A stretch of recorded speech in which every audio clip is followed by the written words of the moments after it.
सभी को आत्मवंदन। तो आज हमारी पूर्णिमा है और पूर्णिमा का विशेष महत्व इसलिए होता है क्योंकि जब फुल मून होता है तो चंद्रमा हमारी पृथ्वी के बहुत ही करीब होता है और पृथ्वी के करीब होने की वजह से जो उसकी जो आकर्षण बल है वो पृथ्वी पे सीधे पड़ता है। हमारी धरती पे बहुत ज्यादा प्रतिशत करीब 70% वाटर है। जो वाटर एलिमेंट होता है वो हमारे इमोशंस को दर्शाता है। तो हमारे जो इमोशंस हैं उनको वाटर अफेक्ट करता है। तो जब चंद्रमा हमारे करीब होता है, हमारी पृथ्वी के करीब होता है, तो जो पृथ्वी की इलेक्ट्रोमैग्नेटिक फील्ड है उसको चंद्रमा का जो गुरुत्वाकर्षण बल है वो अफेक्ट करता है। तो इस तरह से हमारे भीतर भी वाटर है, वो भी अफेक्ट करता है हमें। तो हमारे इमोशंस इस समय पीक कंडीशन में होते हैं। जिसके जो इमोशंस होते हैं, अगर किसी के अंदर अ, अगर हम एग्जांपल लें, किसी के अंदर बहुत क्रोध की भावना है तो वो एक्सट्रीम पे जाएगी। जिस तरह की भी इमोशंस है, किसी को एनजाइटी है या उसे डिप्रेशन की शिकायत है या कोई भी किसी भी तरह से मानसिक अगर परेशानी है तो वो और बढ़ जाएगी, क्योंकि हमारी भावना अपने उच्चतम स्तर को पहुंच जाती है।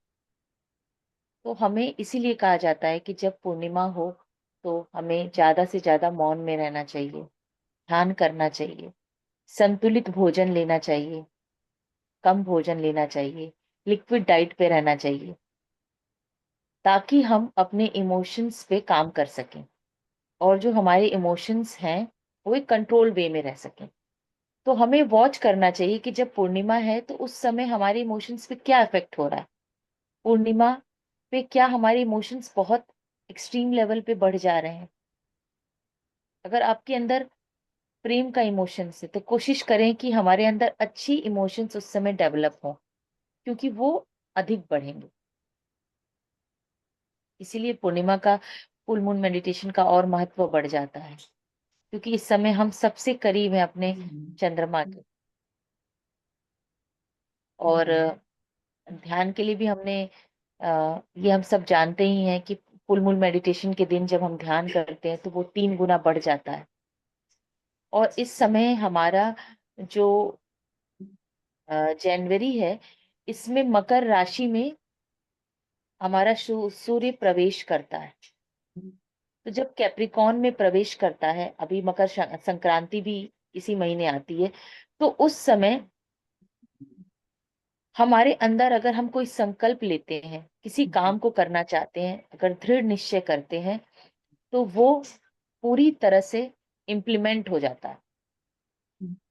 तो ये मकर राशि में इंटर होना एक अच्छा संकेत भी है कि आपने जो भी अपने मन में संकल्प लिए हैं या जो कुछ भी आपने सोचा है कि हम ये चीज करेंगे अपनी इस आध्यात्मिक यात्रा में, अपनी ग्रोथ के लिए ये करेंगे, तो उसको अपने जीवन में उतारने का ये बहुत अच्छा समय है। क्योंकि हमारे सारे दृढ़ संकल्पों को मेष राशि बहुत स्ट्रांग मानी जाती है।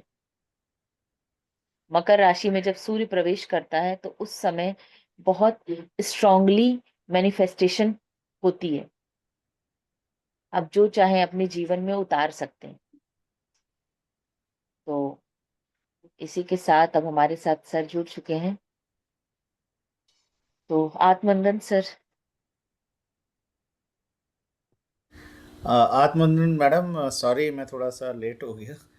रास्ते में बस अभी पहुंचा हूं। तो अ, मैं अच्छा आप मैं सुन रहा था।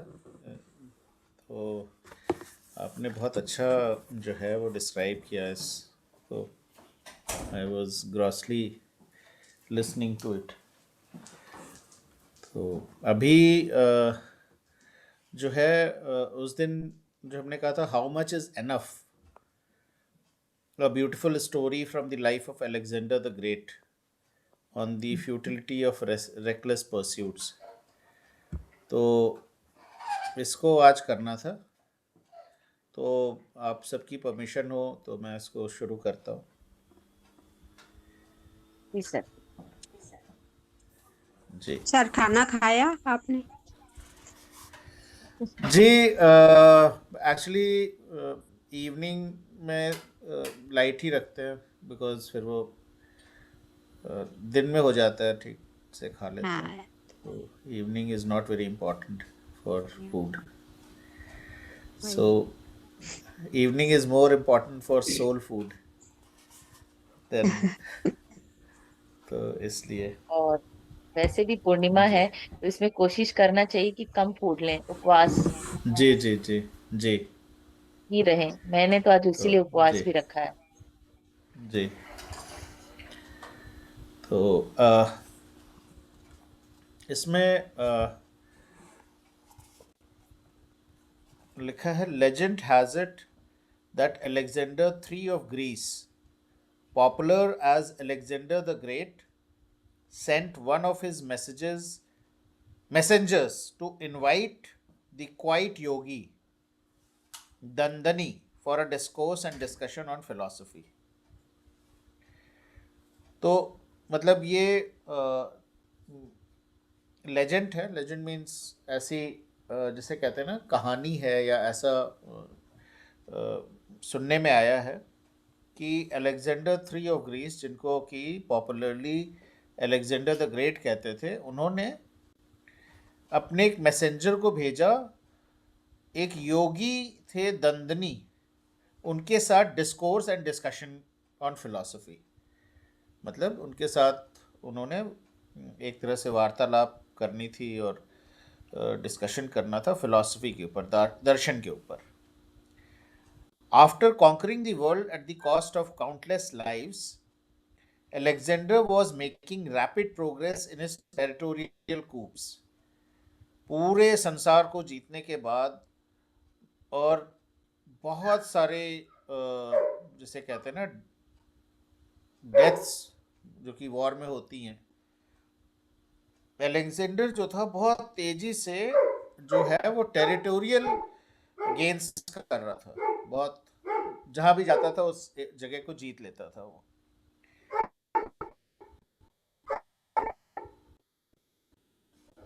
He had heard a great deal about the yogi. तो वाइल ड्यूरिंग दिस जर्नी उसने इन योगी के बारे में काफ़ी सुना था। दंदनी however turned down the invitation and chose to stay back in his hermitage in the woods. लेकिन दंदनी ने मना कर दिया अलेक्जेंडर को और कहा कि मैं अपनी झोपड़ी में, अपने आश्रम में जो कि जंगलों में था वहीं रहूँगा। Alexander did not take it too kindly. अब भाई वो अलेक्जेंडर इतना बड़ा राजा था, उसने सारी वो दुनिया को जीत रखा था, तो उसको ये चीज़ पसंद नहीं आई।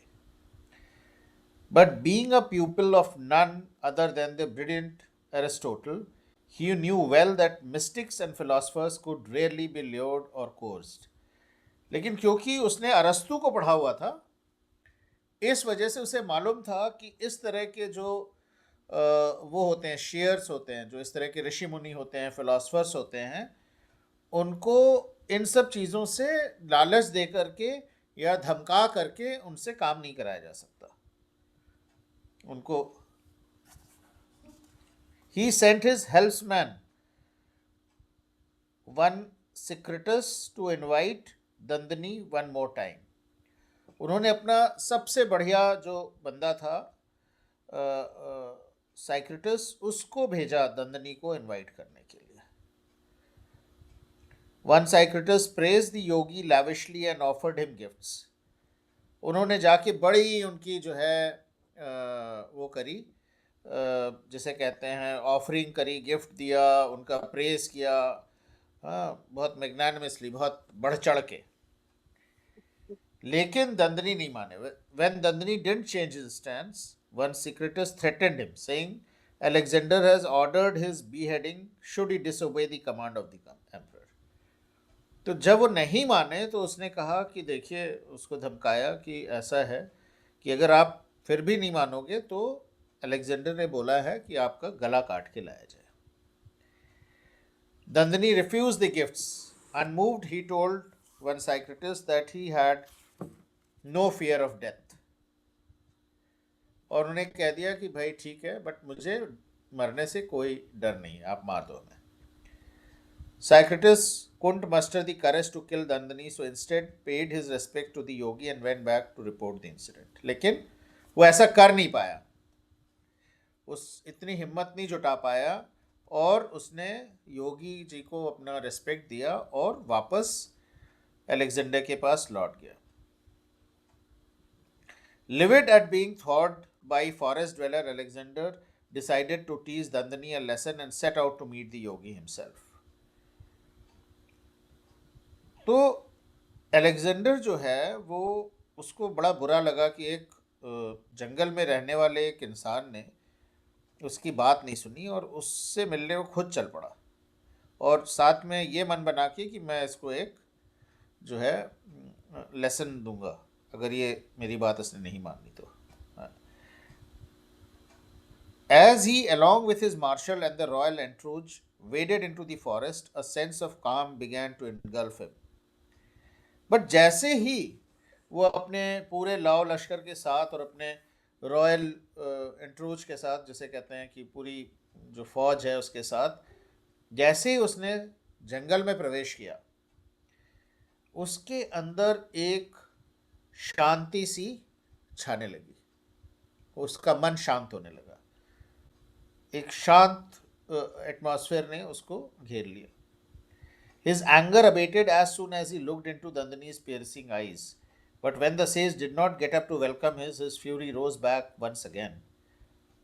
जैसे ही अलेक्जेंडर वहां पहुंचा और उसने दांदनी की आंखों में देखा तो बहुत ही ज़्यादा प्रभावित हुआ, उनकी इतनी गहरी आंखें थी, बट साथ में उसे गुस्सा भी आया क्योंकि वो अलेक्जेंडर को वेलकम करने के लिए खड़ा नहीं हुआ. तो काफ़ी अलेक्जेंडर गुस्सा आ गया और उसने गुस्से में पूछा, how dare you refuse my gifts. तुमने जो मैंने तुम्हें गिफ्ट भेजे थे उसको कैसे, तुम्हारी हिम्मत कैसे हुई उसे मना करने की. तो योगी ने कहा, दे वर स्मियर्ड इन ब्लड. उसने कहा कि जो भी आपने गिफ्ट भेजे थे उसमें वो खून से लथपथ थे, मतलब वो वहाँ जीते गए थे जिसके पीछे बहुत से लोगों की जान गई थी. तो कह रहा है वो खून से सने गिफ्ट मुझे नहीं चाहिए जिसके पीछे इतने लोगों की आपने हत्याएं करी हैं. There was something in Dandini's voice, a chilling truth, a fearless conviction that shook Alexander from within. उसकी ये बात जो है और उसकी आवाज़ को सुन के अलेक्जेंडर को लगा कि एक, जैसे कहते हैं ना, कड़वा सच, और उसने इतने निर्भीकता से उस कड़वे सच को बोला था कि वो बात अलेक्जेंडर द ग्रेट के बिल्कुल आत्मा तक घर कर गई. Yet he was not prepared to let his expression betray his feelings in front of men. लेकिन जबकि वो दंदनी के उससे इन्फ्लुएंस हो रहा था उसकी बातों से, लेकिन वो नहीं चाहता था कि अपने लोगों के सामने वो अपनी इमोशंस को दिखाए, क्योंकि लोग तो उसे अलेक्जेंडर की ग्रेट के नाम से जानते थे, एक ऐसा राजा जिसकी कोई इमोशन नहीं, वो युद्ध करना और जीतना ही जानता है. तो Alexander dismounted his horse and stood tall before the sage. तो अलेक्जेंडर अपने घोड़े से नीचे उतरा और वो उस ऋषि के सामने, उस सेज के सामने खड़ा हो गया. Do you know who I am? Alexander roared. I don't think you know who you are, Dandani said. Alexander ने उससे पूछा कि तुम्हें पता है मैं कौन हूं? तो ऋषि ने कहा, तुम्हें खुद नहीं पता कि तुम कौन.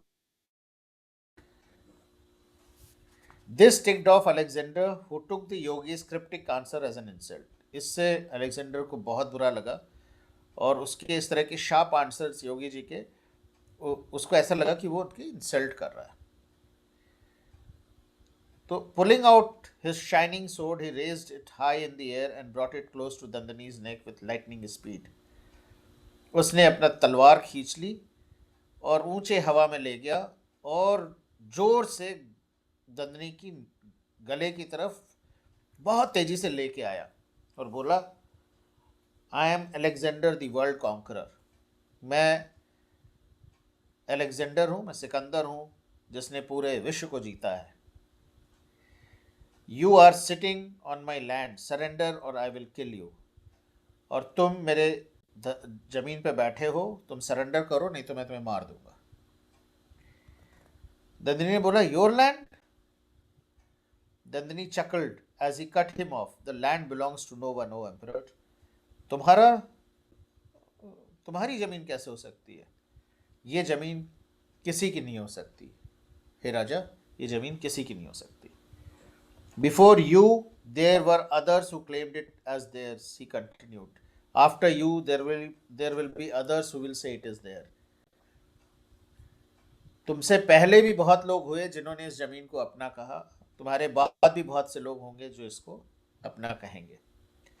All creation belongs to the creator alone. लेकिन सत्य यह है कि जितनी भी क्रिएशन है वो केवल और केवल उस ईश्वर को बिलोंग करती है जिसने इसको बनाया है, जिसने इस धरा की संरचना करी है। And no one has any right to destroy what they haven't created. और किसी को भी ये उसको डिस्ट्रॉय करने की, उसको तोड़ने फोड़ने की, उसको कोई भी वो नहीं है, आज्ञा नहीं है जिसको कि ईश्वर ने बनाया है। You have blood on your hands, तुम्हारे हाथ खून से सने हुए हैं, तुमने इतने लोगों की हत्याएं करी हैं। You may have temporary claim on the land but you have permanent scars on your soul. तुम इस धरा पे कुछ क्षण के लिए तो क्लेम कर सकते हो जब तक सांस बाकी है तुम्हारे उसमें, बट तुम्हारा जो सोल है, जो हमेशा जीवित रहने वाला है, उसमें जो है तुमने इतनी यातनाएं और इतनी वो करी कि वो सोल तुम्हारा परमानेंट जो है वो शक्त विक्षित हो रखा है। Alexander lowered his sword and uncomfortably adjusted his posture. Alexander ने जब ये बात सुनी सिकंदर ने, तो उसने तलवार नीची कर ली और बहुत ही अनकंफर्टेबल महसूस किया और अपने जिस उसमें खड़ा हुआ था उसको थोड़ा सा एडजस्ट किया कि थोड़ा सा वो डाउन हो गया। Signalling his man to wait at a distance he cleared his thought. उसने अपने लोगों से कहा कि तुम लोग दूर जा करके वेट करो, और उसने अपने गले को साफ किया और बोला, the whole world is mine. Alexander said, history will remember me as the mightiest king, my men will die for me. ये पूरा संसार मेरा है नंदिनी, और इतिहास इस बात का गवाह होगा कि मैं सबसे जो है पूरे उसका काल का मैं सबसे जो है माइटिएस्ट किंग, मतलब बहुत जिसे कहते हैं वीर जो राजा हूँ। My man will die for me, और मेरे लोग कभी भी मेरे लिए मरने को तैयार है। तो दंदनी ने बोला, what good is your ambition और their remembrance O emperor?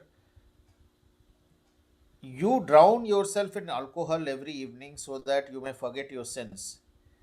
These man who surround you they are tired of you. वो कह रहे हैं कि भाई ये कैसी बात कर रहे हो तुम, ये तुम्हारा जो एम्बिशन है ये सब एक ढोंग है, दिखावा है।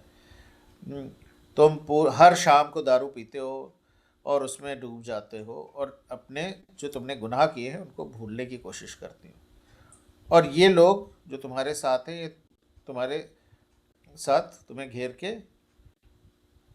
साथ में खड़े रहते हैं, बट अंदर ही अंदर ये तुमसे दुखी हो चुके हैं। They will give up on you one day very soon, और बहुत जल्दी ये तुम्हें छोड़ देंगे। Besides, Dandini continued, what will you do with the world? और इसके अलावा भी तुम इस संसार से और कर भी क्या सकते हो? तुम्हें all you need is 2 yards. तुम्हें केवल 2 गज जमीन की जरूरत है। 2 yards long and 2 yards deep. 2 गज लंबी और 2 गज गहरी। That's all that will belong to you ultimately. केवल उतनी ही जमीन जो है उसके तुम मालिक होगे। Deeply moved, Alexander put his sword back, bowed before Dandani and left immediately. Dandani की इस बात को सुनकर अलेक्जेंडर जो है वो बहुत ज़्यादा प्रभावित हुआ और उसने जो है उसको अपना सर नवाया और वापस चला गया। Barely a few months had passed when his army mutinied, bringing an abrupt end to his campaign in India. 3 years later, Alexander died at the age of 33 in Babylon. कुछ महीनों पश्चात ही उसकी आर्मी में म्यूटनी हो गई और उसका India campaign जो है वो धरा का धरा रह गया। और 3 साल बाद अलेक्जेंडर जो है वो 33 साल की उम्र में बेबीलोन में उसकी डेथ हो गई। Even though it may seem that way, my focus today is not Alexander and his crusades.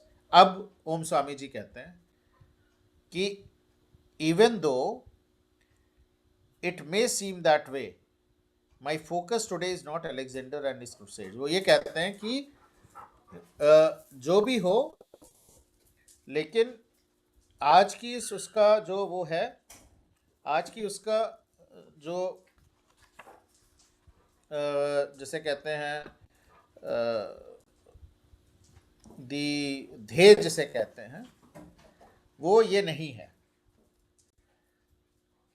वो अलेक्जेंडर या उसकी जीतों का नहीं है। Instead it is but you and me and our conquest.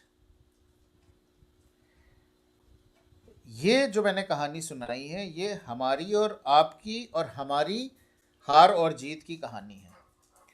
What is the sum total of human life? इस जीवन का, human life का जो सम टोटल है, मतलब इस जीवन का जो महत्व है वो क्या है? Are we to keep working towards eternally elusive and expanding goals? क्या हमें हमेशा काम करते रहना चाहिए eternally elusive and expanding goals? मतलब कि जो आत्मिक एल्यूजन है और जो हमारे गोल्स हैं निरंतर आते रहते हैं, जाते रहते हैं, क्या हमें उसकी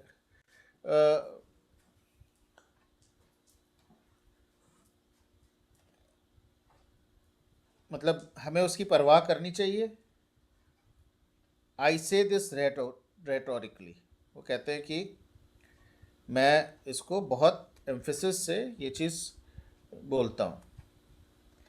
At the same time, however, I do believe that in our continuous effort to be more productive and ever progressive, we tend to lose sight of the beautiful side of life, its simplicity. जैसे कि Alexander ये भूल गया था कि उसको केवल 2 गज ज़मीन की ज़रूरत है और वो अपना पूरा एफर्ट उसने लोगों को मारने और कॉन्केस्ट में लगा दिया। उसी तरह से हम भी अपने ज़्यादा काम में जूझ जाते हैं प्रोडक्टिव और प्रोग्रेसिव होने के लिए कि हम जीवन की सिंपल चीज़ों को भूल जाते हैं और उसकी सुंदरता को भूल जाते हैं। Simple lifes are beautiful lifes, this is my view. कहते हैं कि जो सिंपल लाइफ है वो बहुत ही खूबसूरत है। जितना सिंप्लिसिटी ज़िंदगी में होगी उतनी ही वो ज़िंदगी खूबसूरत होगी। This is my view. तभी मैम आप गांव गए थे तो आपको कितनी खुशी मिली जब आप वहाँ गए थे, अभी जो आपने ट्रिप करी थी सीतापुर की, और आप बता रहे थे कि लोग इतने सिंपल थे वहाँ पर और कितनी आपको आंतरिक खुशी मिली।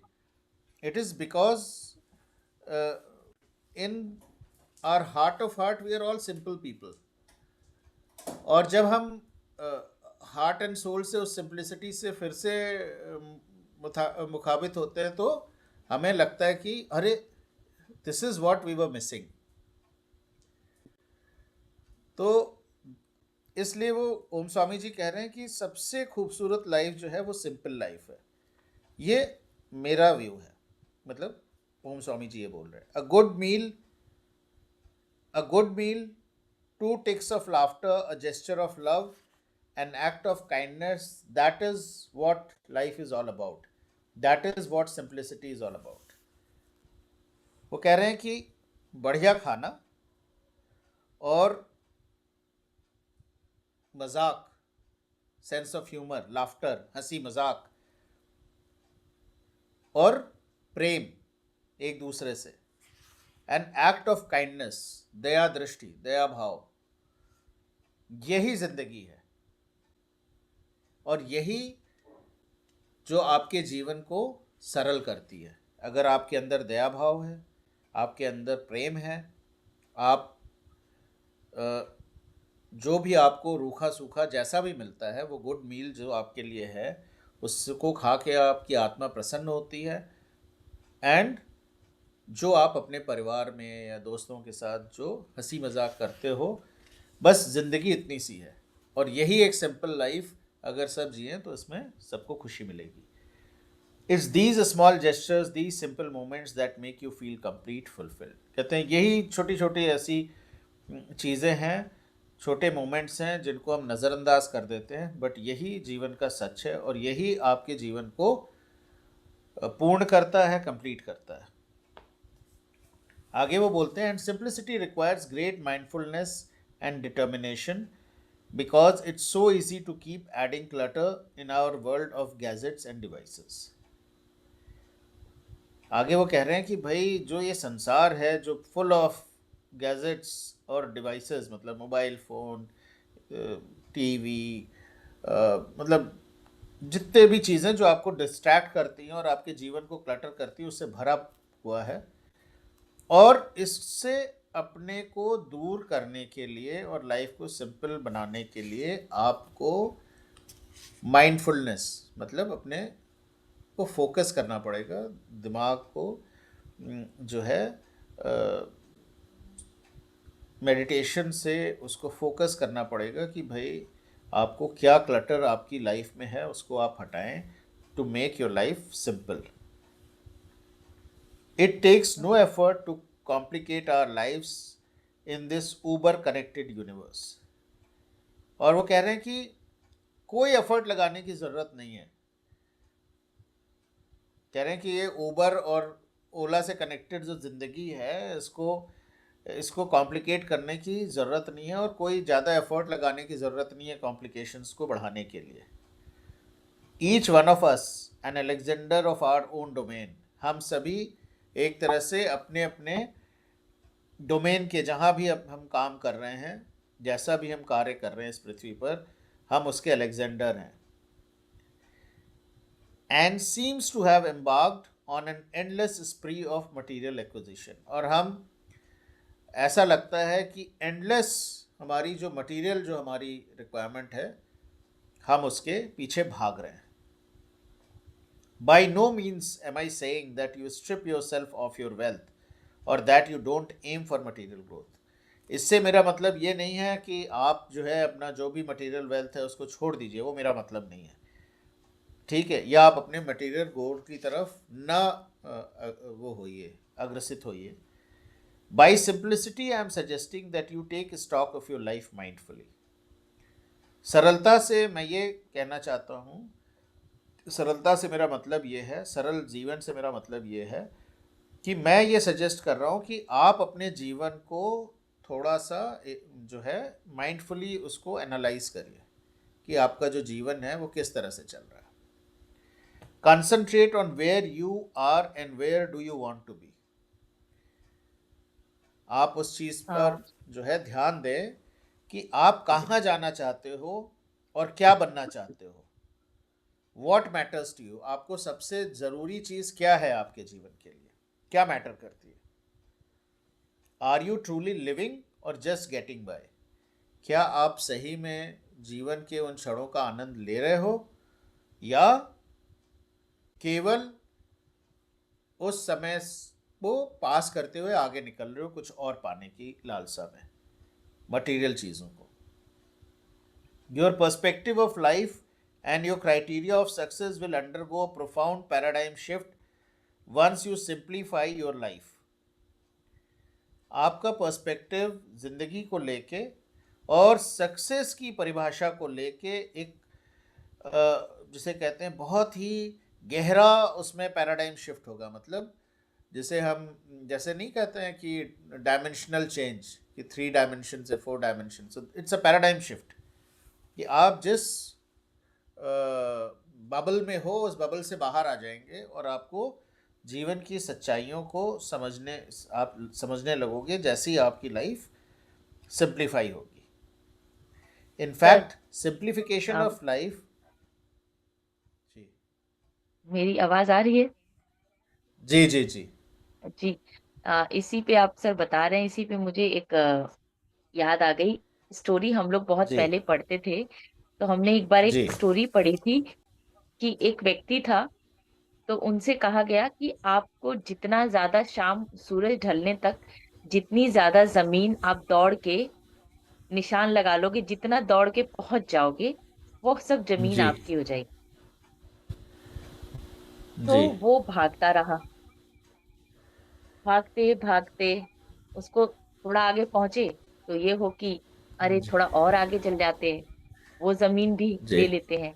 फिर थोड़ा और आगे जी जाता है तो उसकी इच्छा होती है कि अरे थोड़ा और आगे बढ़ जाते हैं। ऐसे जी करते करते वो वापस लौटने के बारे में नहीं सोचता है, वो सिर्फ दौड़ता जी रहता है।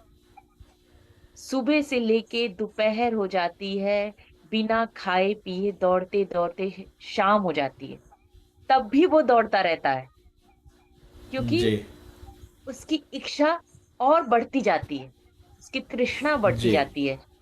और फिर जी देखता है कि सूरज डूबने वाला है जी और उतने टाइम तक ही उसको लौट के वापस आना था। लेकिन वो वापस कैसे आता? वो इतना आगे जा चुका था और उसकी हालत इतनी खराब हो गई रहती दौड़ते भागते कि वहीं गिर जाता है और उसका एंड हो जाता है। जैसे जी ओम स्वामी जी ने अपनी जो उन्होंने अपना बताया अभी, ज्ञान दिया जो हमें, कि हम लास्ट में क्या चाहिए? 2 गज जमीन। सिकंदर को क्या जी चाहिए लास्ट में? जब उनकी डेथ हो जाती है, उनको 2 गज जमीन में दफना दिया जाता है। ऐसे ही जी उस व्यक्ति को भी कितना वो दौड़ता रहा और लास्ट में 2 गज जमीन ही उसके काम आई। तो जी हम भी यही कर रहे हैं, पूरी लाइफ हम दौड़ रहे हैं, हमें पता ही नहीं है कि हमें चाहिए क्या। जी और एक और बात सर ने अभी पढ़ी बताया जो कि लाइफ को सिंपल तरीके से अगर हम जिए, सरल तरीके से, तो जिंदगी आसान हो जाती है। और हमने उस दिन पत्री जी मैसेजेस में ये देखा कि हमारे जीवन का उद्देश्य क्या है, पर्पस ऑफ लाइफ क्या है? आनंद में रहना, आनंद में जीना। कितनी सरल और सिंपल बात है कि आनंद में रहना। जी और जी आनंद में हम कैसे रहेंगे? जब हम प्रेजेंट मोमेंट में अवेयरनेस के साथ रहेंगे, पूरी माइंडफुलनेस के साथ। और हम प्रेजेंट मोमेंट में रहते ही कहाँ हैं? जी जब ये बात हुई माइंडफुलनेस की, तो माइंडफुलनेस जी का मतलब क्या है? जो काम जिस समय हम कर रहे हैं, पूरे मन से, पूरे फोकस से उस समय उसी काम में रहें। हमने उस दिन डिस्कस भी किया था कि हम मल्टीटास्किंग हो गए, खाना खा रहे हैं जी तो टीवी भी देख रहे हैं, बात भी कर रहे हैं, सारी चीजें एक साथ कर रहे हैं। तो क्या हम माइंडफुल हैं? नहीं। जब हम कुछ काम ऐसे होते हैं जिसको हम पूरे मन से करते हैं, उसमें माइंडफुल हो जाते हैं। जैसे अगर डांस कर रहे हैं, तो डांस करते समय हम पूरा ध्यान अगर हम डांस पे दे रहे हैं, तो कितनी फ्रेशनेस लगती है। अगर जो भी डांस करते होंगे उनको इसका अनुमान होगा कि हम उसके बाद एकदम फ्रेश फील करते हैं, लगता है कि आहा कितना आनंद आ गया, पूरा स्ट्रेस निकल जाता है। क्योंकि वो एट दैट मोमेंट हम सिर्फ उसी काम में लगे रहते हैं। जो म्यूजिशियंस हैं, गाना गाते हैं, कोई सिंगर है, तो गाना गाते समय सिर्फ उस लय में, उस संगीत में खो जाता है, तो पूरी तरह से वो माइंडफुल हो जाता है। इसी तरह से ध्यान की भी अभी बात सर ने की। अब इसके लिए ओम स्वामी जी ने एक चीज और बताई, जो अभी हम पढ़ रहे थे, कि हम कैसे, हमारे लिए प्रेजेंट मोमेंट में हम, हमारे लिए इम्पोर्टेंट क्या है। तो मैंने एक बार बच्चों को एक स्टोरी पढ़ाई थी स्कूल में, कि जी हमारे लाइफ में सबसे इम्पोर्टेंट व्यक्ति कौन है, सबसे इम्पोर्टेंट काम क्या है। जी उन्होंने अपने राज्य में, एक राजा थे, उन्होंने 3 प्रश्न पूछे थे, कि जो इस प्रश्न का उत्तर दे देगा वो उसको इनाम देंगे। उनका एक प्रश्न उसमें से ये था कि मेरे लिए सबसे इम्पोर्टेंट व्यक्ति कौन है। तो कोई बताएगा इसमें से हम लोगों में से, कि हमारे लिए सबसे इम्पोर्टेंट व्यक्ति कौन है? एनीवन?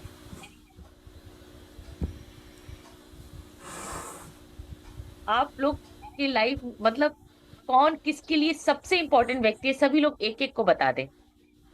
सिर्फ हमें सुनना नहीं है बीच में क्वेश्चन कभी भी पूछा जा सकता है, इसीलिए चेक किया जाता रहता है कि कोई सो तो नहीं रहा है।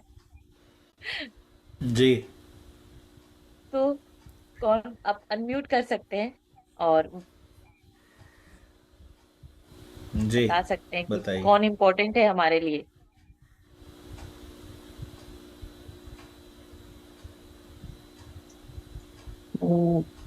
ठीक है, बोल रही हूँ, हाँ हाँ। ठीक है। ठीक है, अब बोलिए। जी, नीतू बता रहे हैं, हाँ मैं बताइए नीतू। क्वेश्चन फिर से रिपीट कर दीजिए। क्वेश्चन है कि हमारे जीवन में सबसे इम्पोर्टेंट व्यक्ति कौन है, आपके जीवन में कौन है?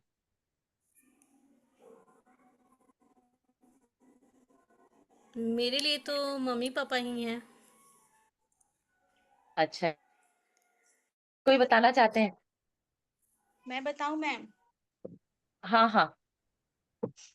सबसे इम्पोर्टेंट पहले खुद, क्योंकि हम्म। अगर हम खुद अच्छा। अपने आप को सही रखेंगे, सेल्फ रिस्पेक्ट करेंगे, सेल्फ लव करेंगे, तो सामने वाले की सारी ख्वाहिश, जरूरत या उसे कैसे क्या करना, वो हम उसको दे सकते हैं, उसको सच्चे मतलब सच्चा प्यार दे सकते हैं। तो इसलिए मेरी नजर में लगता है पहले सेल्फ रिस्पेक्ट है, सेल्फ लव है। ओके, ठीक है। और भी कोई बताना चाहते हैं?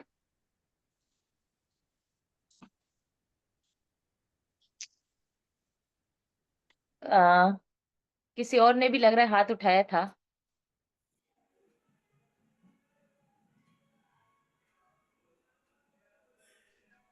स्वयं।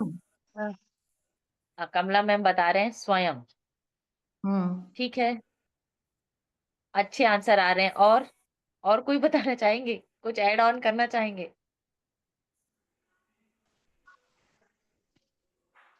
तो आ, ठीक है, मैं बताती हूँ। जब राजा ने ये प्रश्न पूछा तो बड़े बड़े राज्य के पंडित विद्वान सभी लोग आए बताने।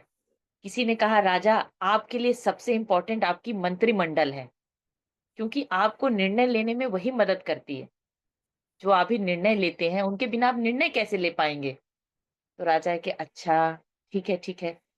फिर कुछ लोगों ने बताया कि आपके लिए सबसे इंपॉर्टेंट आपका सेनापति है, क्योंकि युद्ध को जीतने में वही मदद कराता है। फिर आपके राज्य का विस्तार कैसे होगा अगर वो नहीं रहेंगे? तो राजा कहते हैं, हाँ ये भी बात तो सही है। फिर कुछ लोग आते हैं, वो सजेस्ट करते हैं कि जो गुप्तचर आपने अपने विभाग में रखे हैं वो सबसे इंपॉर्टेंट है, क्योंकि वो ही सारी आपको इंफॉर्मेशन ला कर देते हैं। लेकिन राजा को संतुष्टि नहीं मिलती। बहुत सारे आंसर्स आते हैं, लेकिन राजा संतुष्ट नहीं होते हैं। फिर राजा जाते हैं, कोई उनको कहता है कि आपको इन प्रश्नों का उत्तर एक सन्यासी रहता है गांव से बहुत दूर जंगल में, वही दे पाएगा। अगर आप संतुष्ट नहीं है तो उनके पास जाइए। तो राजा जी जाते हैं उस हर्मिट के पास। तो उस समय वो जो सन्यासी रहता है, वो कुछ खुदाई कर रहा होता है, गड्ढा खोद रहा होता है। तो राजा पूछते हैं कि मेरे को कुछ प्रश्न का उत्तर आपसे जानना है, कौन मेरे लिए इम्पोर्टेंट है? सबसे इम्पोर्टेंट मेरे जीवन में कौन है? तो राजा को कहते हैं कि लो, ये इससे खुदाई करो। राजा कहते हैं मैं इनसे प्रश्न पूछ रहा हूँ और ये मुझे खुदाई करने के लिए कह रहे हैं। तो फिर राजा खुदाई करना शुरू कर देते हैं। उसके बाद क्या होता है, एक व्यक्ति उसी समय घायल अवस्था में वहां आता हुआ दिखाई देता है। उसको चाकू लगा रहता है, बुरी तरह से घायल रहता है। वो आके वहीं गिर जाता है। फिर राजा क्या करते हैं, उस व्यक्ति को ले जाते हैं, उसकी मरहम पट्टी करते हैं, उसको मदद करते हैं। फिर 1-2 दिन बीत जाते हैं, उसमें वो व्यक्ति, मैं शॉर्ट में स्टोरी बता रही हूँ, वो स्वस्थ हो जाता है। फिर राजा से वो व्यक्ति बताता है कि मैं आपको मारने आया था। मैं पड़ोसी राज्य का गुप्तचर हूँ, मैं आपको मारने आया था, मुझे आपको मारने के लिए भेजा गया था, लेकिन आपने मुझे बचाया। रास्ते में मुझ पे किसी और ने हमला कर दिया, डाकुओं ने, और मुझे आपने बचाया, मेरी मेरी जान बच गई आपकी वजह से, इसलिए मैं आपको अब नहीं मारूँगा। फिर राजा को उनके प्रश्न का उत्तर मिल जाता है। सन्यासी राजा को कहते हैं कि देखिए राजा, सबसे इम्पोर्टेंट व्यक्ति वो होता है जो उस समय में आपके साथ है। अगर आप किसी व्यक्ति के साथ उस समय हैं, तो वो व्यक्ति ही आपके लिए सबसे ज़्यादा इम्पोर्टेंट है। अगर आप किसी के साथ हैं, जैसे अभी हम यहाँ सज्जन सांगत्य कर रहे हैं, स्वाध्याय कर रहे हैं, इस समय हमारे लिए इम्पोर्टेंट कौन है? कि हम इस ज्ञान को सुन रहे हैं, जो व्यक्ति हमें ज्ञान दे रहा है, जो आपस में हम कनेक्ट हो रहे हैं। तो जिस क्षण, इसमें भी वही बात आई, जिस क्षण हम जिसके साथ है, वही हमारे लिए सबसे इम्पोर्टेंट है। वही व्यक्ति और वही समय, यानी वही पल, वही समय, वही व्यक्ति। तो इसीलिए हर समय अवेयरनेस में रहना चाहिए। यही मैं बताना चाहती थी, और सर ने बहुत कुछ अभी जी, बताया उसमें। थैंक यू मैडम, आपने बहुत अच्छा बताया। ये is a very nice example. बहुत अच्छा बताया मैडम, एकदम सही बताया। इतना ज्ञान हमको इतना मिल रहा है, ये कितनी बड़ी बात है। तो ये इसमें उन्होंने फिर कहा है, उन्होंने आगे लिखा है कि in fact simplification of life is not a solitary event. मतलब लाइफ को सिंपल करना भी इतना सिंपल है नहीं। इट इज़ नॉट कि आपने कोई एक ऐसा एक्शन ले लिया, वन एक्शन, और आपकी लाइफ सिंपल हो गई। ठीक है, वो ये कह रहे हैं कि हम बोल तो रहे हैं कि हमको लाइफ सिंपल करना चाहिए, बट लाइफ को सिंपल करना, वो आगे लिखते हैं, it's a world conquest in its own right. ये वैसा ही है जैसा संसार को जीतने के बराबर है लाइफ को सिंपल करना। कह रहे हैं हम बोलने के लिए बोल देते हैं, लेकिन ये इतना आसान नहीं है। इसको आप जब आप ग्राउंड पे करने जाओगे, लाइफ को सिंपल करने जाओगे, तो ये वैसा ही है जैसे वर्ल्ड कॉन्केस्ट की। जैसे आज अगर हम सबको कोई कह दे कि आज से आपने मोबाइल का परित्याग कर देना है, मोबाइल फोन का, ठीक है, अब आप देख लीजिए, कौन हम में कौन से कोई करेंगे? नहीं कर बात तो पाएगा। सारी कौन कौन परित्याग करेंगे? एक हाथ उठे बस। नहीं, फिर मुलाकात नहीं हो पाएगा। नहीं, मतलब मैं एक नहीं तो आपको एग्जांपल दे रहा हूँ कि कह केवल देंगे और लेकिन केवल हम मुलाकात नहीं हो मोबाइल का पाएगा। प्रयोग जो है वो केवल इसके लिए सज्जन सांगत्य और इसके लिए करेंगे बस। उसके अलावा हम मोबाइल जो ध्यान के है लिए। ना फोन पे बात करेंगे ना कुछ करेंगे, अब हाँ, नहीं हो सकता। यूज तो कहने का मतलब ये है कि हम लोग इतना ज्यादा मटेरियल चीजों से जुड़े हुए हैं। और मैं एक चीज आपको बता रहा हूं कि जो ये करते हैं ना वहां जाकर के 10 दिन की मेडिटेशन करते हैं और मोबाइल वगैरह सब उनसे छीन लिया जाता है और रख दिया जाता है, वो उसके बाद उनको जो है मोबाइल हाथ लगाने का मन भी नहीं करता अगले 10 दिनों तक, क्योंकि ये आपकी नेचुरल संरचना में नहीं है। विपसना में तो यही जैसे कि होता है, विपसना। जी। विपसना हाँ, में यही होता यही है होता कि 10 दिन तक आप विदाउट मोबाइल जब रहते हैं तो 11वें दिन आपको पता भी नहीं रहता कि अच्छा मोबाइल भी कोई चीज़ है, वो कहीं पड़ी हुई है, वो जमा कर लेते हैं। It is not very important for you. कई लोग तो भूल जाते हैं मोबाइल लेना जाते समय, फिर उनको याद आता है मोबाइल तो वहीं रह गया, वापस आके फिर लेके जाते हैं। They are so deeply into themself. ये जो विपसना में इतना आसान नहीं है करना कि आप 10 दिन तक मौन रहें, सबसे डिस्कनेक्ट रहें, इशारों में बात हो, लिमिटेड बात हो, किसी से और कोई बात नहीं करनी, मोबाइल से दूर, मतलब किताबों से दूर, हर चीज़ से दूर। It is not that easy. तो वही वो कह रहे हैं कि लाइफ को सिंपल करना अपने आप में एक जैसे जिन लोगों को ठंडा पानी पीने की आदत है और उनसे अगर ये कह दिया जाए कि तुम आज से गर्म पानी पियोगे, it is a tough exercise. जिसको फ्रिज के चिल्ड पानी की, बर्फ वाले पानी की आदत पड़ गई है, तो कहा नहीं आज से फ्रिज तुम यूज नहीं करोगे, मटेरियल थिंग है। नॉर्मल पानी जो है वो आप पीजिए, घड़े का या नल का। It is a very very tough exercise. कुछ दिन तो आप जोश जोश में आके कर ही लोगे। जैसे अभी वो कल मैंने एक वो देखा, आया हुआ था मैसेज कि अगले 5 दिन तक आप वॉकिंग के लिए मत जाइए सुबह। क्यों? क्योंकि न्यू ईयर रिजोल्यूशन जितने लोगों ने ली है वो अगले 5 दिनों तक वॉक पे निकलने वाले हैं। 5 दिन के बाद जो है वो छठे दिन थोड़ी भीड़ कम हो जाएगी, तब आप जाइएगा। तो कहने का मतलब ये है कि हो सकता है जोश जोश में एक दिन 2 दिन कर, बट उसको पूरी जिंदगी लाइफ में अपने वो करना, ये अपने आप में वो कह रहे हैं कि एक वर्ल्ड कॉन्केस्ट के बराबर है। और ऐसे भी लोग हैं हमारे पीएसएसएम में, पत्री सर ने मिलवाया हुआ है, जो कि केवल और केवल पानी पे जिंदा है।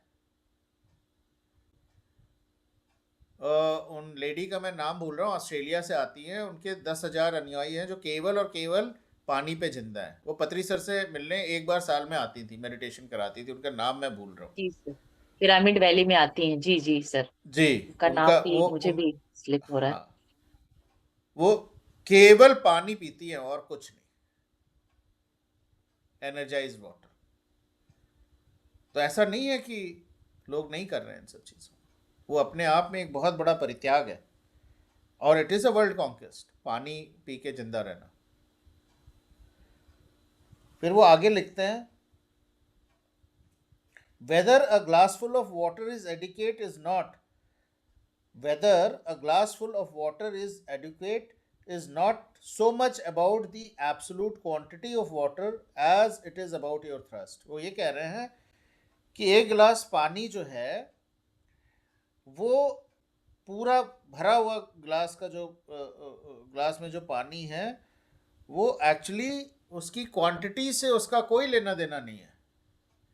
क्या वो भरा हुआ ग्लास का पानी आपकी प्यास को बुझा रहा है, ये ज़्यादा ज़रूरी है। It is a important question. फिर आगे वो लिखते हैं, if you are not thirsty even very little will do. अगर आप प्यासे ना हो तो क्वांटिटी डजेंट मैटर, थोड़ा सा पानी भी काफ़ी है। But if your soul is parched a whole ocean won't suffice. लेकिन अगर आपका सोल, जो आपकी आत्मा सूखी हुई है, तो पूरा जो ओशन है, जो समुद्र है ज्ञान का, वो भी कम है। तो वो ये कह रहे हैं कि आपने अंत में, मतलब उनका कहना यही है कि आपने अपने सोल को जो है भिगाना है। उसमें आपने जो है, जो उन्होंने चीज़ें बताई हैं, काइंडनेस, आत्मीयता, प्रेम, खुशी, ठीक है, इन चीज़ों को लाके आपने सोलफुल होना है। विभा मैम कुछ पूछ रही है क्या? जी जी विभा मैडम, हाथ ऊपर है आपका, आप कुछ पूछना हाँ चाह मैम, रही हैं? हाँ। अनम्यूट कर लीजिए।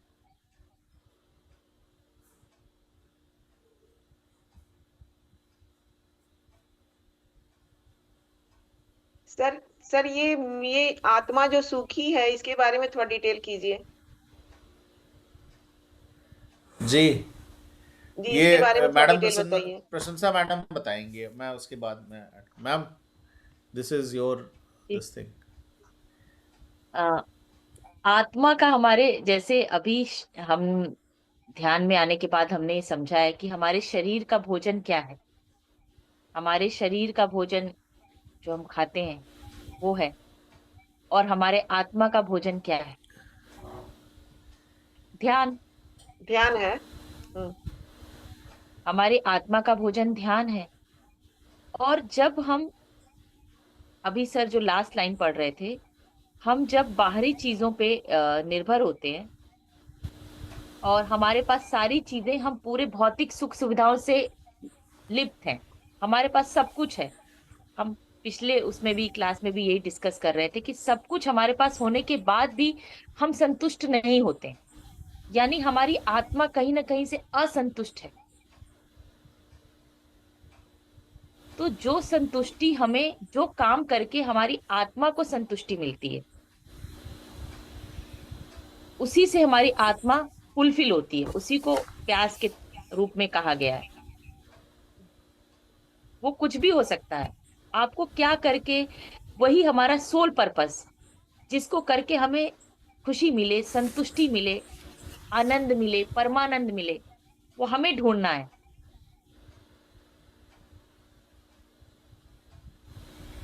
देखिए, अगर ठीक है आपको मैम। पिछला वो याद हो, जहाँ हमने फिस्ट फुल ऑफ विजडम जो हमने पढ़ा था, ओम स्वामी का जो पिछला चैप्टर था, उन्होंने बोला था, मैं उसको फिर से याद दिलाना चाहता हूँ, जो इस आपके आंसर से कनेक्टेड है, आपके जो मैडम बता रही थी और उससे, और जो आपका प्रश्न है उसके लास्ट पैराग्राफ में हमने ये पढ़ा था, no matter where you are on the journey of life, there is always room for exploration, for excitement. Don't try to solve the world map. Instead, piece together the picture of your beautiful life, and the rest will fall into place effortlessly. Find something you care about. And if you don't have a purpose that moves you, a picture that attracts you, that means you are not looking earnestly. No one is born with a purpose. Everyone has to discover their purpose. A life without meaning is a boring one, bereft of anything to look forward to. तो इसका सार ये है कि आपको अपने soul का purpose ढूंढना है, और ढूंढने में आपकी सहायता, व्हाट इज द इंस्ट्रूमेंट, आपकी सहायता, टूल क्या है? टूल है मेडिटेशन। वही आपकी तृष्णा को, सोल की तृष्णा को समाप्त करेगा। क्योंकि जब आप मेडिटेट करेंगे तो आपको सोल पर्पस पता लग जाएगा। जैसे ही आपको सोल पर्पस पता लगेगा, आप उस दिशा में चल पड़ेंगे, और जैसे ही आप उस दिशा में चल पड़ेंगे, आपका सोल जो है उसकी सींचन शुरू हो जाएगी, सिंचाई शुरू हो जाएगी। जब तक आपका सोल पर्पस आपको क्लियर नहीं है, आपका आपकी जो सोल की खेती है वो पास्ड है, मतलब वो उसमें पानी नहीं पड़ा है, वो टूटी फूटी है, क्रैक है उसमें। जैसे वो खेती में जब पानी ना पड़े तो उसमें दरारें पड़ जाती हैं, तो वो यही कह रहा है, उसने अलेक्जेंडर को यही बोला कि भाई तूने कितना भी कुछ मटेरियल कर लिया हो, जग जीत लिया हो, लेकिन जो तुम्हारा सोल है उसमें दरारें हैं, उसमें छिद्र है, वो आहत है, क्योंकि तुमने असली खुशी तो तुमको पता ही नहीं है कि क्या है। तो तुम इन छोटी खुशियों में खुश हो रहे हो कि हमने इतनी जमीन दी, तुम्हें तो 2 गज जमीन चाहिए।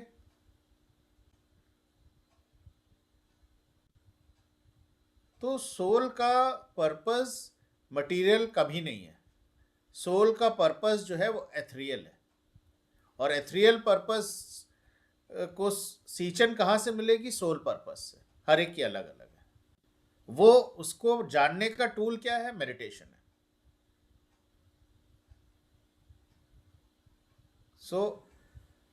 इसलिए जब आप इस सोल की जर्नी में मुखातिब हो गए हैं तो आपको थ्रू मेडिटेशन आपको फोकस होना है, माइंडफुल होना है कि आपने क्या आप करते हो जिससे कि आपकी आत्मा की शुद्धा शांत होती है। दैट इज वेरी इंपॉर्टेंट, जिसे एटर्नल वो कहते हैं, हैप्पीनेस कहते हैं, eternal happiness without any void. वो आपको कैसे मिलती है? वो हर एक का अपना अपना रोल प्ले है। वो कहते हैं ना, शेक्सपियर ने कहा कि we all are puppets in All the world's a this stage. thing, We all are and the merely world is a players. stage. Yeah. और हर एक की भूमिका अलग अलग है, और उस भूमिका में आप कितने खरे उतरते हो वो आपकी साधना पे डिपेंड करता है। और वो साधना कहाँ से आएगी? आपकी मेडिटेशन से, सोल पर्पस से। So this is all interconnected. I hope Vibha madam, we are been able to answer your query. आपकी प्रश्न का जवाब हम दे पाए। Thank you sir. ओके, तो वो कहते हैं कि if you are not thirsty, even very little will do, but if your soul is parched, a whole ocean is not suffice. अगर आपका सोल जो है वो जो है आप उसको पर्पस नहीं मिला तो फिर पूरा समुद्र भी बेकार है, कोई फायदा नहीं है। How much is enough after all? वो फिर प्रश्न करते हैं कि भाई कितना जो है वो एनफ है। तो एक जो पहाड़ों पे जो मुनि हैं, ऋषि हैं, उनके लिए कितना एनफ है, और एक जो प्लेन्स पे हमारे जैसे लोग हैं उनके लिए कितना एनफ है। सबकी एनफ की डेफिनेशन अलग अलग है, ठीक है।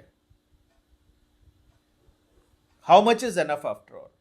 For a contented heart it is always enough. जिसका हृदय जो है वो प्रेम की परिभाषा से परिपूरित है, जिसने अपना सोल पर्पस जिसका ज्ञान हो गया है, ठीक है, उसके लिए हमेशा सारी चीजें ओके हैं, पूरी है। He is happy in what ever.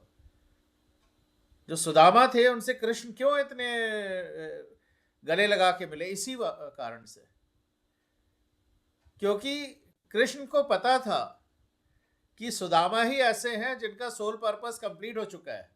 उनको केवल और केवल कृष्ण से मिलने में ही उनकी आत्मा की खुशी है। That was his soul purpose.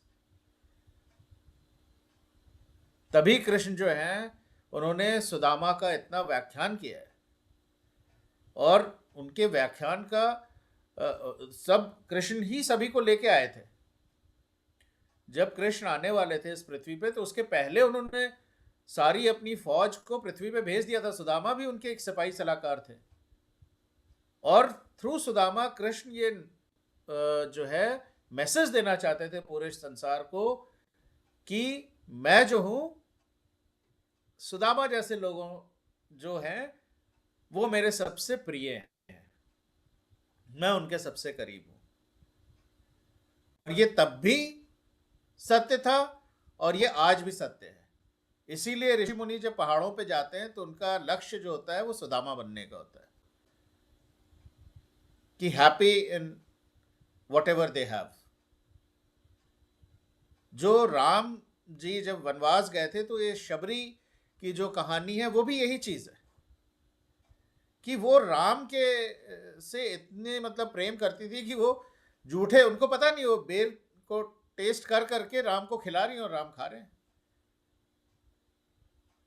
जबकि आपके हमारे को ये बताया गया कि भगवान को जो प्रसाद चढ़ता है वो कभी जूठा नहीं चढ़ना चाहिए, जूठे बर्तन में नहीं होना, बर्तन धुले होने चाहिए, वो सारी चीज़ें। और हम उस चीज़ का फॉलो करते हैं। बट ईश्वर कहते हैं इससे भी ऊपर प्रेम है। जो मेरे करीब है, मेरे से प्रेम करता है, उसका जूठन भी मुझे मंजूर है।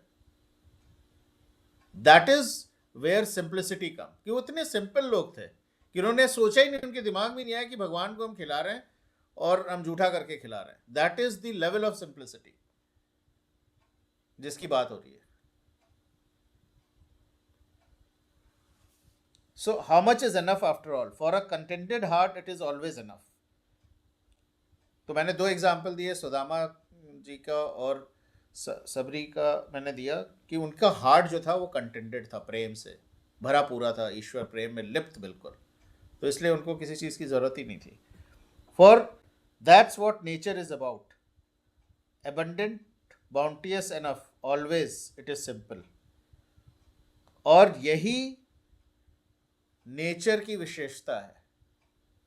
आप कभी भी नेचर में चले जाइए, फॉरेस्ट में चले जाइए, आपको सब बढ़िया लिखेगा, हरा भरा लगेगा, फूल खिले होंगे। ये सारी जो है वो इसलिए है क्योंकि उनको आपसे कुछ नहीं चाहिए। Nature is giving it to you. We are living because of their simplicity. अब हम पेड़ काटने में लगे हुए हैं, लेकिन बेवकूफ़ लोग, हमको पता नहीं कि भैया यही नेचर है जो हमें ऑक्सीजन दे रहा है, लेकिन हम लगे हुए हैं। और ये सारी चीज़ें जो प्रॉब्लम संसार में है, वो हम अपना नेचर से सामंजस्य नहीं बना पा रहे। ये सारी लड़ाइयाँ, ये सारे झगड़े, जितना कुछ क्लेश क्योस चल रहा है, जिस दिन इंसान जो है सिंपल होकर के नेचर के साथ सामंजस्य बना लेगा, उस दिन ये सारी चीज़ें अपने आप खत्म हो जाएंगी। और जितना आप नेचर से लड़ेंगे, अपनी सिंप्लिसिटी ख़त्म करेंगे, जितना आप उसका दमन करेंगे, उतना ही वो पलट करके उससे ज़्यादा जो है आपको दमन करेगी। नेचर को कोई नहीं हरा सकता, बिकॉज वो तो ईश्वर का क्रिएट किया हुआ है। तो इसीलिए कहते हैं कि जो है सिंप्लिसिटी और बहुत ज़रूरी है, मटेरियलिज्म कम से कम होना चाहिए, तभी सब की खुशी उसी में है। क्योंकि जब हम सब कंटेंट रहेंगे और एक दूसरे के बारे में सोचेंगे, जैसे हम कहते हैं सर्विस बिफोर सेल्फ, जब हम दूसरे के बारे में सोचेंगे तो अपनी जो मनोस्थिति है वो अपने आप, हमारी कंटेनमेंट जो अपने हृदय की है वो पूरी होती रहेगी। लेकिन जब हम दूसरे के बारे में नहीं सोचेंगे और केवल अपने बारे में सोचेंगे कि ये भी हो जाए वो भी हो जाए, तब तक ये केओस चलता रहेगा। और पूरे संसार में ये जितना भी विद्रोह, लड़ाइयाँ, झगड़े, ये सारा क्लेश है, ये उसी वजह से है। So that is the end of the chapter today.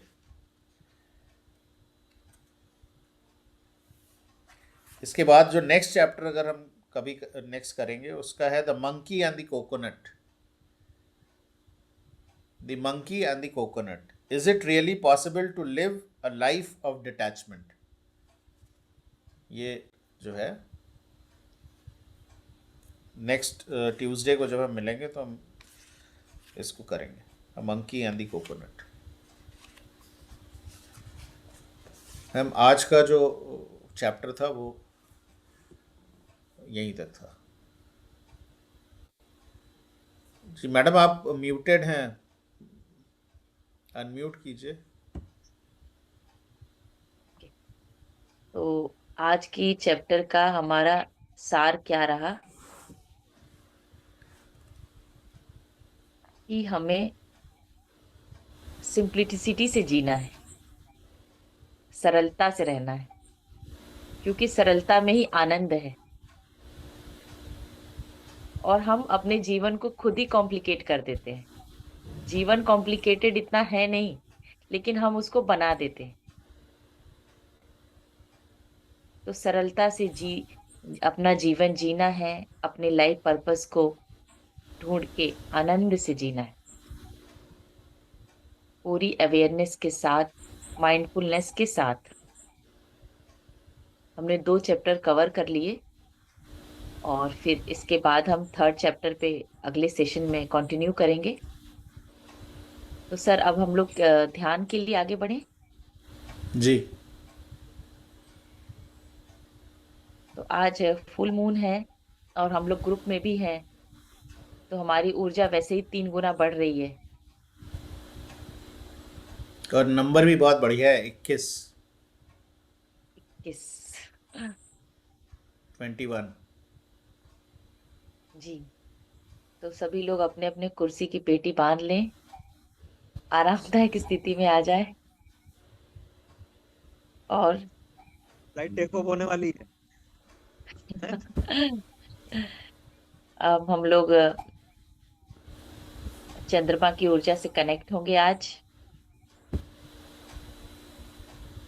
और इस संकल्प के साथ हम ध्यान में बैठेंगे जो अभी हमने लेसन लिया ओम स्वामी जी से, कि अपने जीवन को हम सरल बनाते हुए अपने सोल पर्पस से कनेक्ट होंगे।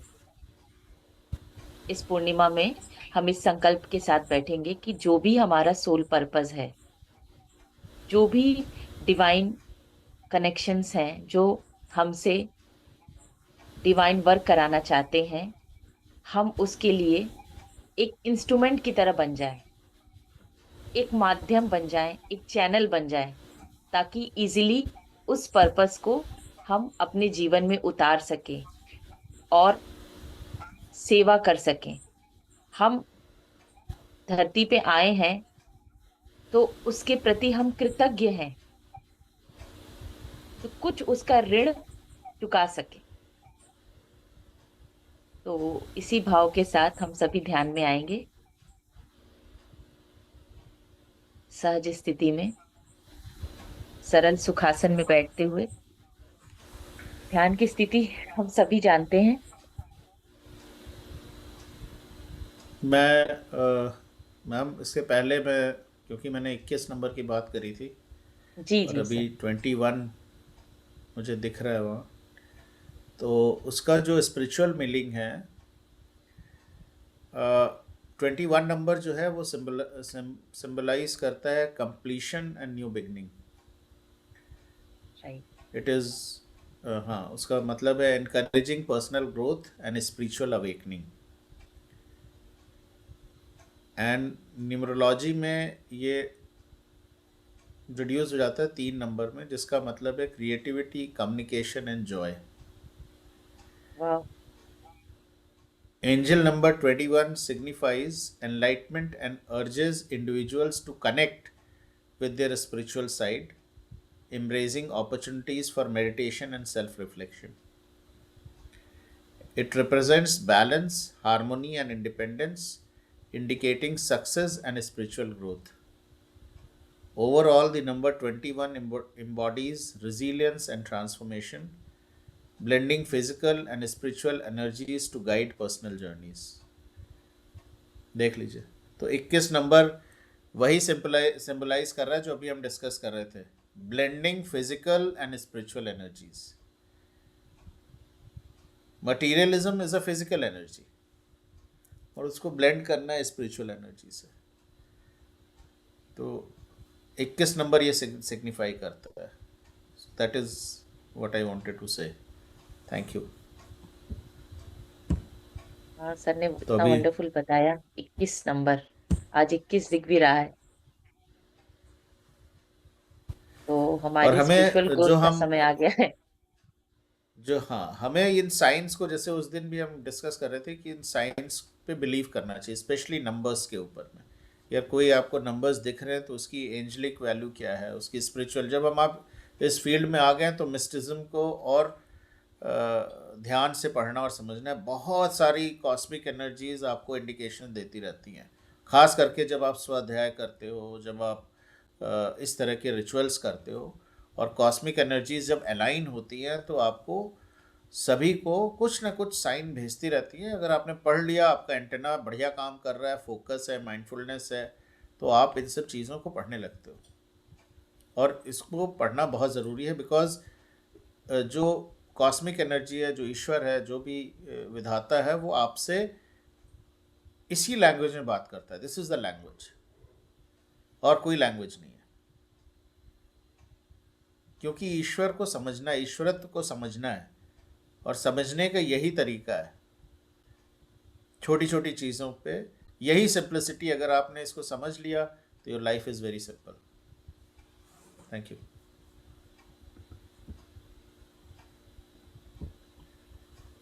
तो आज डिवाइन विजडम को हम अपने भीतर उतारेंगे। इस पूर्णिमा में देखते हैं क्या हमारे भीतर ज्ञान उतर रहा है। तो अब हम ध्यान के लिए रेडी हैं। एक अद्भुत ज्ञान के बाद अब ध्यान।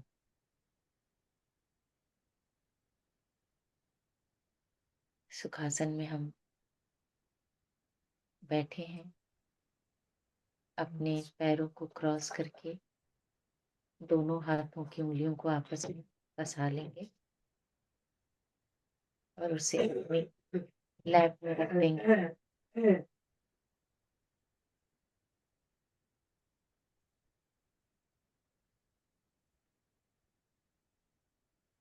अपनी आंखों को कोमलता से बंद कर लेंगे।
इस पूर्णिमा ध्यान में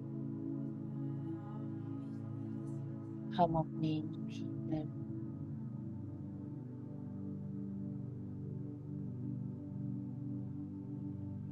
ज्ञान के प्रकाश को उतारने के लिए तैयार।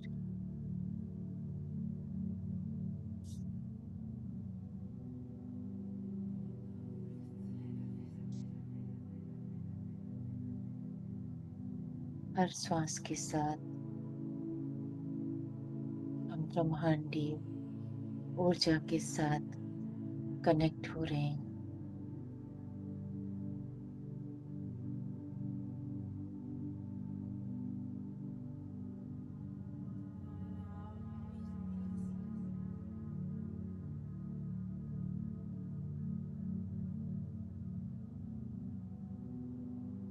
सभी हायर वाइब्रेशंस एनर्जीज को इस ध्यान में हम आमंत्रित करते हैं।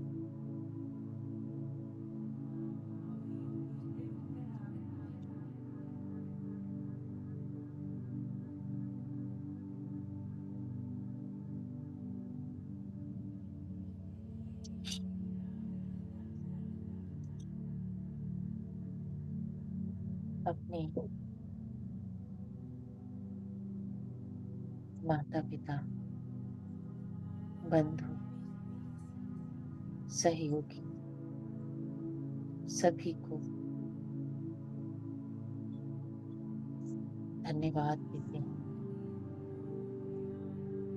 जिनके सहयोग से आज हम अपने जीवन के इस पड़ाव तक पहुंचे।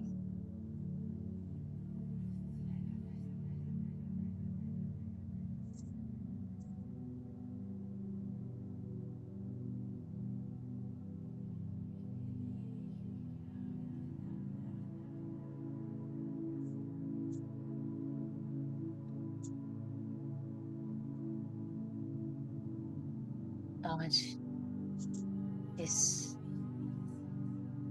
दिव्य ऊर्जा क्षेत्र में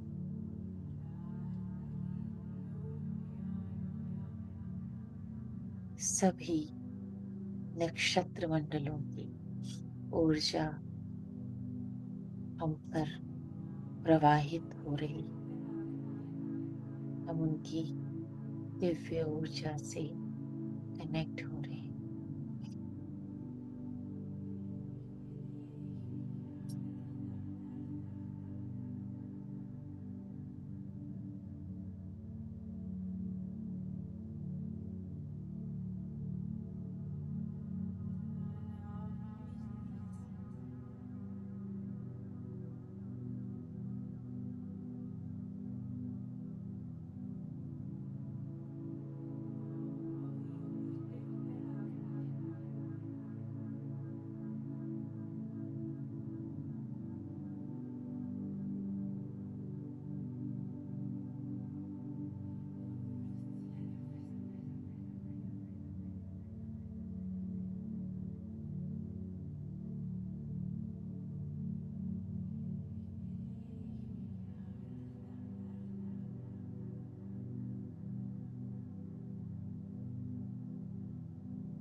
परमाणु चंद्रमा से उतरने वाली दिव्य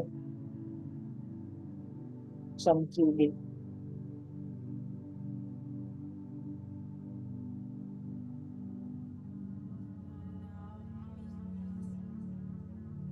सिल्वर कलर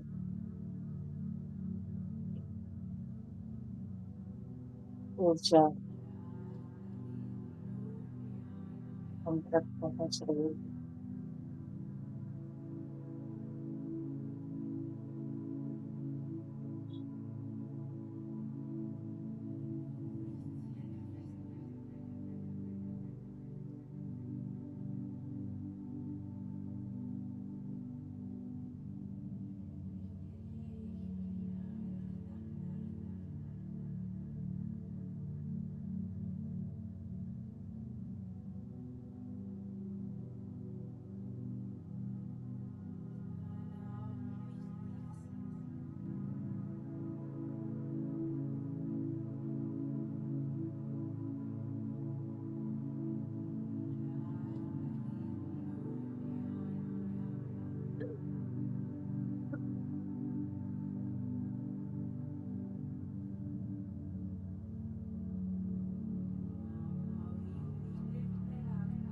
सभी ग्रह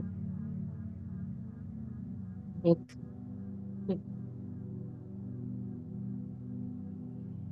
मंगल शनि बृहस्पति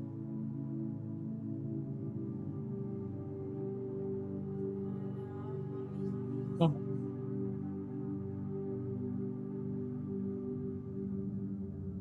अरुण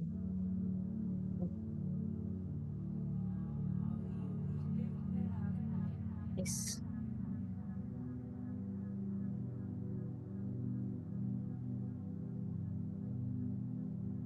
स्थान अपनी ऊर्जा हम तक प्रवाहित करें।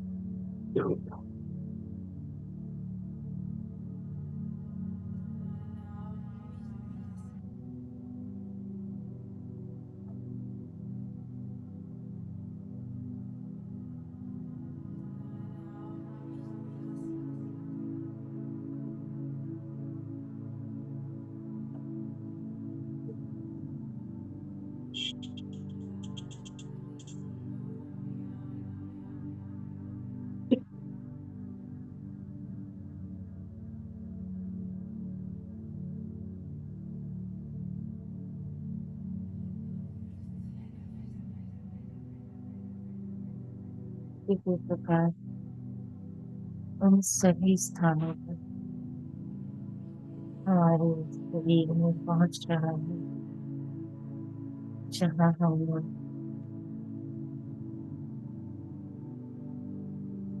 जन्मों से अपने जन्म बंधनों के कारण अवरोध उत्पन्न कर रखते हैं।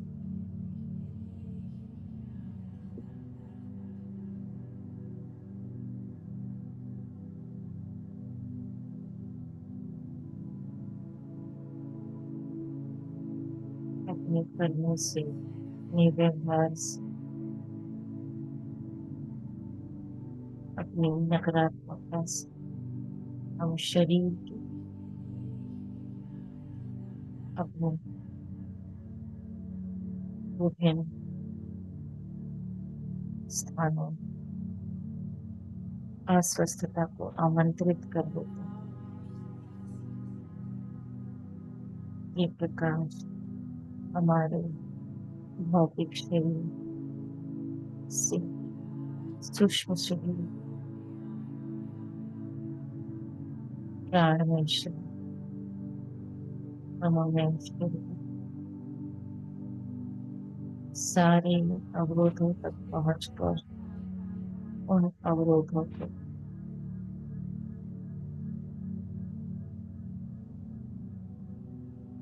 अपनी ऊर्जा से निकलना है।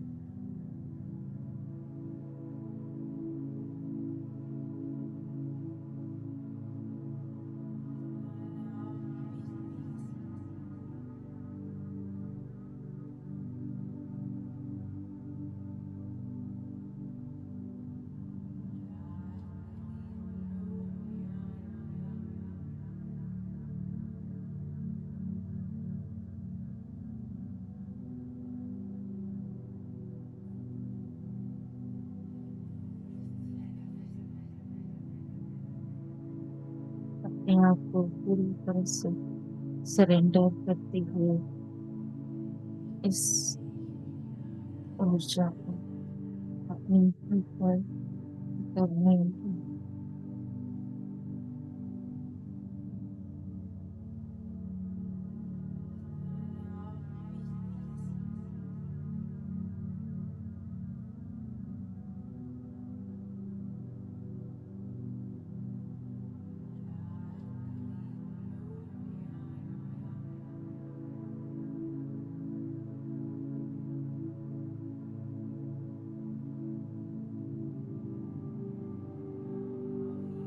हमारे सभी चक्रास इस ऊर्जा में अपने आप को अलाइन करते जा रहे हैं।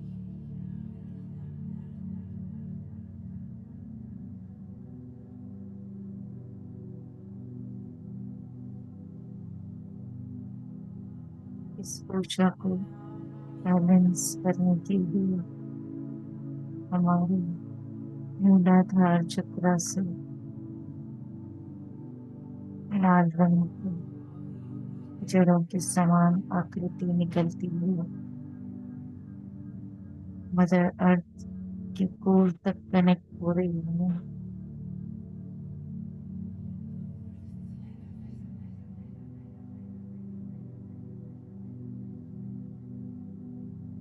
पूरे जीवन अपने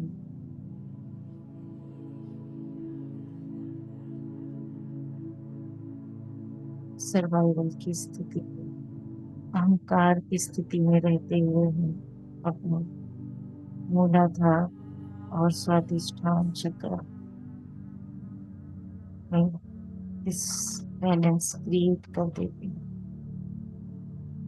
वो सारे अवरोध इस प्रकाश में खुल रहे हैं।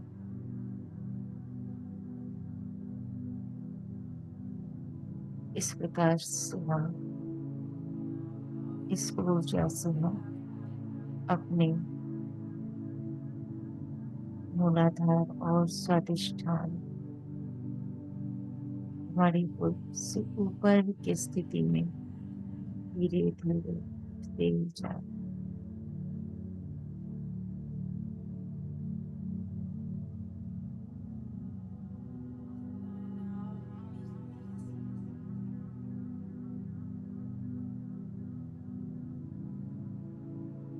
तभी दिव्य लोगों के मास्टर्स हमें ज्ञान देने के लिए हमेशा से तैयार अपने एक्सेप्टेंस भाव से पूर्ण समर्पण से हम उस ज्ञान को अपने भीतर उतार सकते हैं।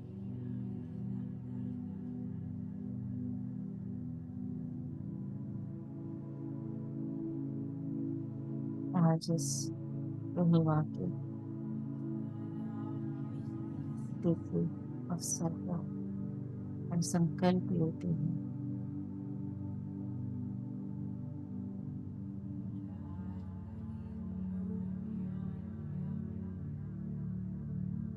हम जो भी ज्ञान अपने भीतर उतारेंगे, जिस भी कार्य में हम निपुण होंगे, वो ज्ञान हम औरों तक पहुंचाएंगे। अपनी सेवा को किसी भी माध्यम से हम दूसरों तक पहुंचाएंगे।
आध्यात्मिक उन्नति के लिए जिस ज्ञान की आवश्यकता है, उस ज्ञान को देने के लिए हम तैयार हैं।